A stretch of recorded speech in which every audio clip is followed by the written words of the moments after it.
एक शाम थी जब मुंबई शहर अपनी रोज की रफ्तार में मदहोश था। सड़कों पर लोग अपने काम से लौट रहे थे, दुकानों की रोशनी चमक रही थी और शहर की धुन में हर कोई डूबा हुआ था।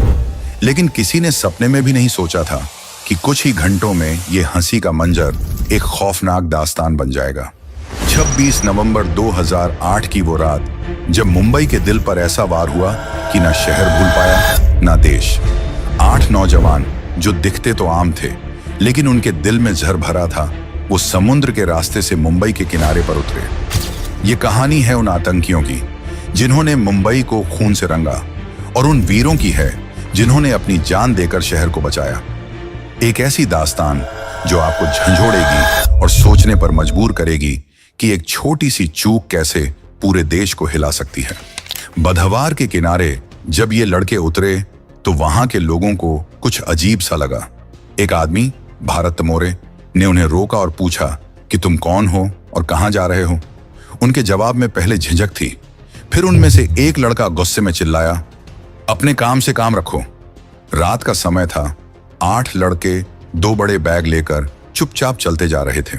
भारत ने मुंबई पुलिस को इसकी जानकारी दी, लेकिन पुलिस ने इस बात को सीरियस नहीं लिया और बात यही मुंबई के लिए भारी पड़ गई। अगर पुलिस समय पे सतर्क होती तो शायद वो खूनी खेल ना होता जिसमें 166 लोगों की जान चली गई। ये लड़के असल में 10 थे, न कि 8। 2 लड़के बोट से ओबराय होटल पहुंच चुके थे, बाकी 8 2-2 के ग्रुप में बंटकर अपने निशाने की तरफ बढ़ रहे थे। Chhatrapati Shivaji terminal, Taj Mahal palace hotel, Leopold cafe और नारिमन हाउस, ये जगहें एक दूसरे से थोड़ी ही दूरी पर थीं और इन्हें एक साथ निशाना बनाने का प्लान था। मुंबई सिटी उस समय अपनी धुन में थी, लेकिन अचानक से गोलियों की आवाज ने पूरे शहर को थर्रा दिया। अंडरवर्ल्ड के झगड़ों में गोलियां तो कई बार चलती थीं, पर इस बार बात बड़ी थी। एक तूफान आया जिसके सामने वक्त भी रुक सा गया। पहला हमला मुंबई का सबसे बड़ा railway station Chhatrapati Shivaji terminal पर हुआ। उस दिन पटना जाने वाली ट्रेन देरी से थी और ये देरी कई लोगों के लिए मौत बनने वाली थी। 2 आतंकी, इस्माइल खान और अजमल कसाब, स्टेशन पर पहुंचे और उसके बाद जो मंजर था वो काफी भयावह था। कसाब हंसता हुआ AK-47 से गोलियां बरसा रहा था। इस्माइल हाथ गोला फेंक रहा था। लोगों को समझ नहीं आया आखिर ऐसा हो क्यों रहा है। चीखें, चिल्लाहट, गोलियों की आवाज गूंज रही थी। लोग को जहां जगह मिली वहां छुप गए। उनका मकसद था जितना खून उतना बेहतर।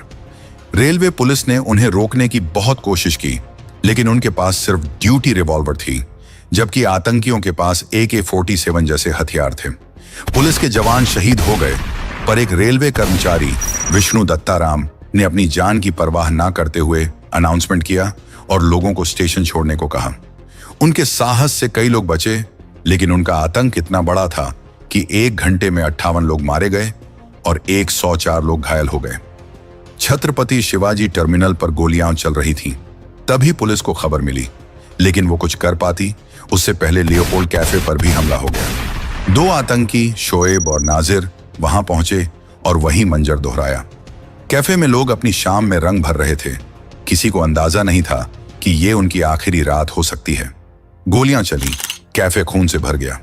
लियोपोल्ड विदेशियों के लिए भी मशहूर था, इसलिए ये निशाना बना। कई विदेशी और हमारे देश के कई लोग मारे गए। 2 हमलों के बाद भी आतंक नहीं रुका। अगला निशाना ताजमहल पैलेस होटल बना। हमले की प्लानिंग इतनी गहरी थी कि जब आतंकी वहां पहुंचे तो होटल के ज्यादातर कमरे बुक्ड थे। यूरोपियन पार्लियामेंट के प्रतिनिधि और गौतम अडानी भी वहां थे। अडानी मीटिंग खत्म करके जाने वाले थे, पर वे एक और मीटिंग के लिए रुक गए।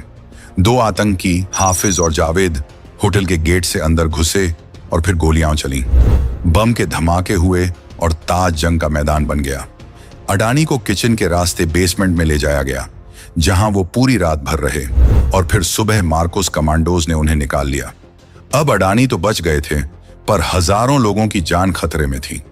आतंकियों ने पहले गार्ड को मारा, फिर ग्राउंड फ्लोर पर कुछ लोगों को मार दिया, उसके बाद कुछ को बंधक बना लिया। वो सीढ़ियों के रास्ते ऊपर बढ़े। आतंकियों का प्लान था बड़े और रिच लोगों को बंधक बनाना, ताकि सरकार से सौदेबाजी की जा सके। वो 5वीं मंजिल पर बिजनेस सेंटर गए, पर जब कोई बड़ा शख्स उन्हें नहीं मिला तो छठी मंजिल पर रूम 520 को उन्होंने कंट्रोल सेंटर बनाया। इस कमरे में एक पुराने बैंक चेयरमैन KR राममूर्ति छुपे हुए थे। वो बाथरूम में थे, लेकिन आतंकियों ने दरवाजा तोड़कर उन्हें बंधक बना लिया। ताज पर हमले के साथ वाइल पार्ल और वादी बंदार में टैक्सी में भी बॉम्ब धमाके हुए। आसपास की इमारतों में आग लग गई और कई लोग मारे गए। ताज में जब 2 आतंकी कंट्रोल रूम बना रहे थे, तो तभी उनके 2 साथी नाजिर और शोएब वहां पहुंचे और उन्होंने अंधाधुंध गोलियां चलाते हुए कई लोगों को मारा और 4 लोगों को बंधक बनाकर उन्हें रूम नंबर 520 में ले गए। अब कमरे में 4 आतंकी और 5 बंधक थे। एक आतंकी फोन पर बात कर रहा था, दूसरा बंधकों की आइडेंटिटी चेक कर रहा था। कोई बड़ा नाम ना मिलने पर उन्होंने कमरे में आग लगा दी और दरवाजा बंद करके वहां से निकल गए। बंधकों ने एक दूसरे को आजाद किया और चादरों के सहारे नीचे उतरकर जान बचा ली। ताज में अब तक 31 लोग मर चुके थे। इसी दौरान नरीमन हाउस पर नाजिर और बाबर इमरान ने कब्जा कर लिया। ये यहूदी केंद्र था जहां रब्बी गैब्रियल होल्ट्सबर्ग, उनकी पत्नी रिवका और बेटा मोशे रहते थे। आतंकियों का मकसद इन्हें बंधक बनाकर इजराइल से सौदेबाजी करना था, ताकि भारत इजराइल रिश्ते तोड़े जा सकें।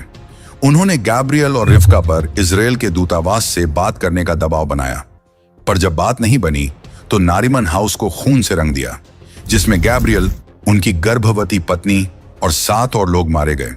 आतंकियों का 5वां ग्रुप अब्दुल रहमान और फहदुल्लाह ओबेरॉय होटल पर पहुंच चुका था। पहुंचते ही उन्होंने लॉबी में गोलियां चलाई। कई लोग भाग निकले, पर आतंकियों ने स्टाफ के 2 लोग, जॉर्डन और प्रदीप, को बंधक बना लिया। जॉर्डन से उन्होंने पर्दों में आग लगाने को कहा, पर उसके हाथ कांपने लगे, जिससे गुस्से में आतंकी ने जॉर्डन को मार दिया। जिसके बाद प्रदीप ने आग लगाई, फिर चालाकी से कहा कि VIP ऊपर होंगे, लिफ्ट से जाना होगा। लिफ्ट खुलते ही प्रदीप ने चकमा दिया और नीचे चला गया। आतंकी गुस्से में चारों तरफ गोलियां बरसाने लगे। इस हमले में 30 से ज्यादा लोग मारे गए। एक साथ इतने हमले सुनकर महाराष्ट्र पुलिस बेबस हो गई। पहले उन्हें यह गैंग वॉर लगा, पर जल्दी समझ आ गया कि यह कोई बड़ा आतंकी हमला था। ATS चीफ हेमंत करकरे ने अपनी टीम के साथ आतंकियों का पीछा किया। वो CST पहुंचे, पर वहां सब खत्म हो चुका था। तभी खबर मिली कि 2 आतंकी कामा हॉस्पिटल के पास हैं। करकरे ने गाड़ी वहां मोड़ दी। उनके साथ अशोक कामटे, विजय सालस्कर, अरुण जाधव और 3 सिपाही थे। गाड़ी हॉस्पिटल के पास पहुंची, तभी कसाब और इस्माइल ने गोलियां बरसा दी। पुलिस ने भी जवाब दिया। कसाब के हाथ में गोली लगी, पर आतंकियों का हमला काफी तेज था, इतना तेज कि गाड़ी चलती हुई निकल गई। गोलियां रुकने पर आतंकियों ने चेक किया कि कोई जिंदा है या नहीं, लेकिन करकरे, कामटे, सालस्कर शहीद हो गए। आतंकियों ने उन सब की लाशें उतारी और गाड़ी लेकर वे मालाबार हिल निकल पड़े। लेकिन गाड़ी के टायर पंक्चर हो गए तो वो गाड़ी के टायर बदलने लगे। तभी अरुण जाधव, जो जिंदा थे, ने कंट्रोल रूम को फोन किया और आतंकियों के जाने की दिशा बताई, जिसके बाद पुलिस चौकस हो गई। आतंकी घेरे में आ चुके थे, लेकिन उन्हें जब भागने का रास्ता नहीं दिखा तो उन्होंने बैरिकेड तोड़ने की कोशिश की, पर पुलिस के सामने न टिक पाए। गोलियां रुकने पर पुलिस को लगा दोनों मारे गए, पर कोई आगे नहीं गया। तब तुकाराम ओम्बले आगे आए। एक आतंकी उठा और ओम्बले ने उसकी बंदूक पकड़ ली, लेकिन तभी आतंकी ने 23 गोलियां ओम्बले पर चला दी, जिससे कि तुकाराम ओम्बले वहीं चल बसे। पर उनकी वजह से कसाब जिंदा पकड़ा गया। अब 8 आतंकी बचे थे, लेकिन सोचने वाली बात यह है कि आखिर ये हमले क्यों हुए। दरअसल 1992 में बाबरी मस्जिद ध्वस्त होने के बाद भारत में दंगों की आग काफी भड़की थी। कई आतंकी ग्रुप मौका तलाश रहे थे। 1993 में मुंबई में 12 बॉम्ब धमाके हुए, जिनमें 257 लोग मारे गए।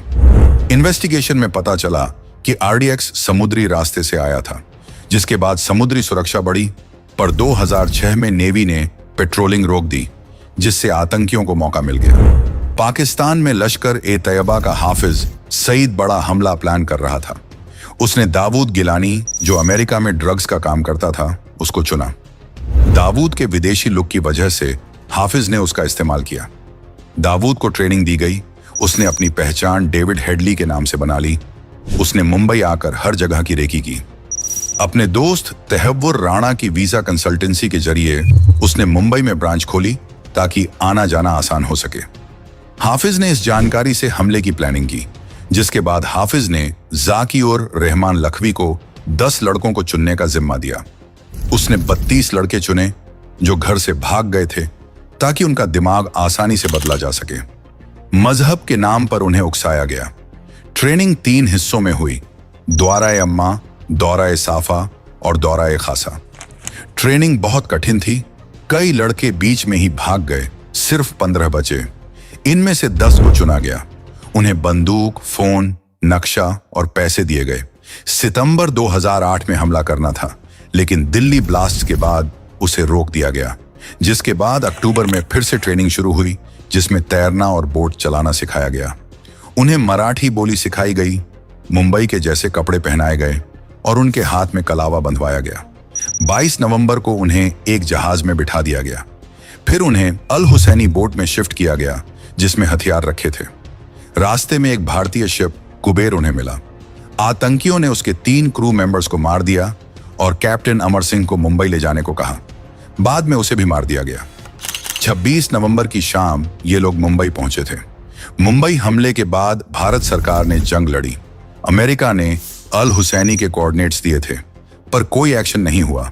इस गलती की कीमत मुंबई को चुकानी पड़ी। कसाब जिंदा पकड़ा गया और ताज, नरीमन, ओबरोई जैसे जगहों पर धमाके और गोलीबारी जारी थी। महाराष्ट्र सरकार ने तुरंत एक्शन लिया और सेंट्रल गवर्नमेंट से मदद मांगी। एनएसजी को भेजने में देरी इसीलिए हुई क्योंकि उनके लिए एयरक्राफ्ट समय पर नहीं मिला। तब तक मार्कोस यानी नेवी के कमांडोज भेजे गए। मार्कोस 27 नवंबर की रात को मुंबई पहुंचे और ताज और ओबेरॉय की जिम्मेदारी ली। उनका पहला काम था बंधक बनाए गए लोगों को बाहर निकालना। ताज होटल का नक्शा उन्हें दिया गया था, लेकिन ज्यादा मदद नहीं मिली क्योंकि आतंकियों की एग्जैक्ट लोकेशन का पता नहीं था। टीवी पर मीडिया मार्कोस की हर हरकत लाइव दिखा रहा था, जिसका फायदा आतंकियों के हैंडलर उठा रहे थे। वो उन्हें हर मूवमेंट की जानकारी दे रहे थे। फिर मार्कोस ने जवाबी कार्रवाई की और ताज से 150 लोगों को और ओबेरॉय से 200 लोगों को सुरक्षित बाहर निकाला।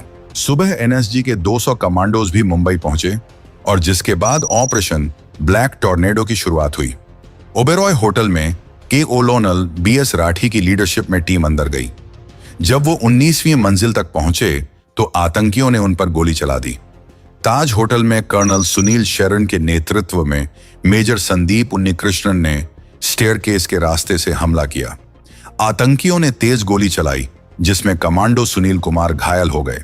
संदीप ने उन्हें बचाने के लिए कवर दिया और अकेला आगे बढ़ गया। उसने 4 आतंकियों से इतना जोर से मुकाबला किया कि वो डर के कोने में छुप गए। लेकिन इस दौरान मेजर संदीप उन्नीकृष्णन शहीद हो गए। नरीमन हाउस में एनएसजी ने छत के रास्ते एंट्री ली।